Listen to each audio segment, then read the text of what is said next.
Life just isn't fair. Some people can blow a mortgage on a daft hat and while away the hours knocking back Pim's #1, while everyone else toils away in Alf Garnett land, struggling to put food on the table. And it's the same deal with cars. While a lucky few swan about drowning in wood and leather, the rest of us just muddle along with Capris and Metros and bits of old Beavers. However, there has been one journey at least which gives most people a taste of the high life. Their last one. Whatever hand you were dealt in the poker game of life, you were at least assured of a grand send-off, because in the old days, hearses were built from swanky vehicles like this elegant Rolls-Royce Silver Cloud. But today, modern life and death just isn't like that. In the past, hearses were made from Rolls-Royces, Daimlers, and perhaps in the later days from Princesses. The bodywork was constructed by producing a wooden framework over which the metal body was panel beaten. The social display factor of a funeral was obviously high, whereas today, to convert a Ford or a Vauxhall is by no means an unusual feat, and the style and dignity is not as great as the quality vehicles of the past. The folk of West Horton disagree, since this town is the epicentre of British hearse building. Even stranger, the whole town is like the British car industry in miniature. Here at Wilcox Limousines, they make hearses from Vauxhall, while just down the road, their rivals at Coleman Milne fashion them from the enemy's product. And it takes more than a quick cut and shut to make a Class A spooky vehicle. To put it in context, Ford build their cars in maybe 40 hours. We take nearer 500. And that is the difference. It's a handmade, bespoke job. After they come into the factory, the first job is to strip off the unnecessary bits. And then the car is cut in half and then separated to the required extension of 900 millimeters.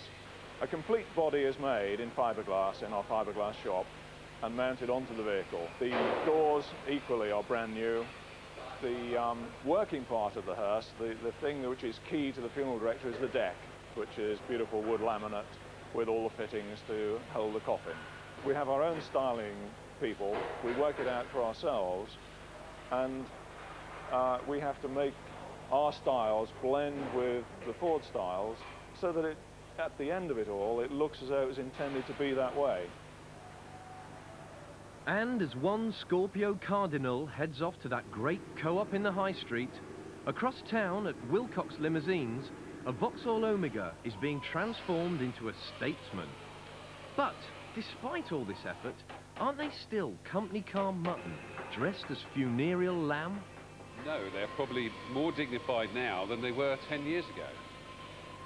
The modern hearse has better lines, is more practical, and is certainly finished a great deal better than they were 10 years ago. The Vauxhall Omega is easier to convert into a hearse because the back axle is closer to the ground, therefore permitting more interior space, so the funeral director can display the coffin and flowers more attractively. Well, we test all kinds of cars, but you know, everybody has got to make that final journey sometime. So I think it's only fair to get suited up and give this pair the once-over.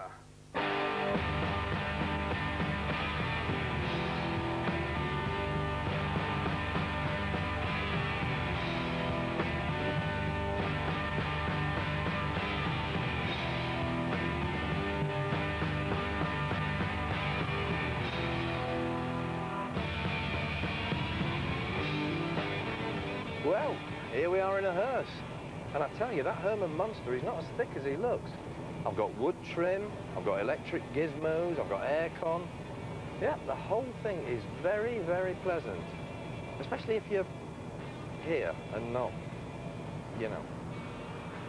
Both cars will get you to the church on time thanks to their 24-valve V6 engines. But what about handling? With big battleships like these, you'd expect them to wallow about like elephants on acid. But no. They've got stiffer springs and self-leveling suspension, and as a result, the body roll, so to speak, is kept well under control. If I was the passenger, I think I'd go for the Statesman, but as a driver, I prefer the Cardinal for that cosy V6.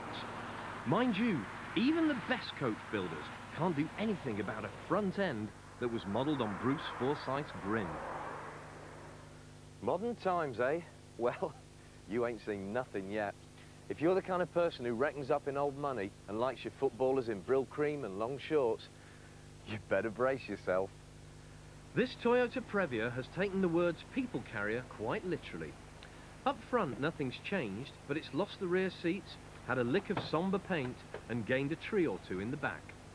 Perhaps not Reggie Cray's idea of a dignified send-off, but at £22,000, it's half the price of the competition.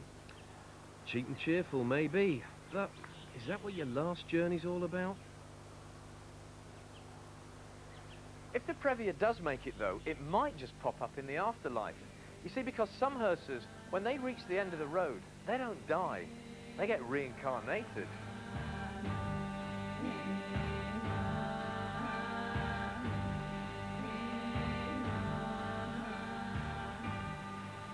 These cars are kept alive and kicking by the members of the Classic Hearse Register.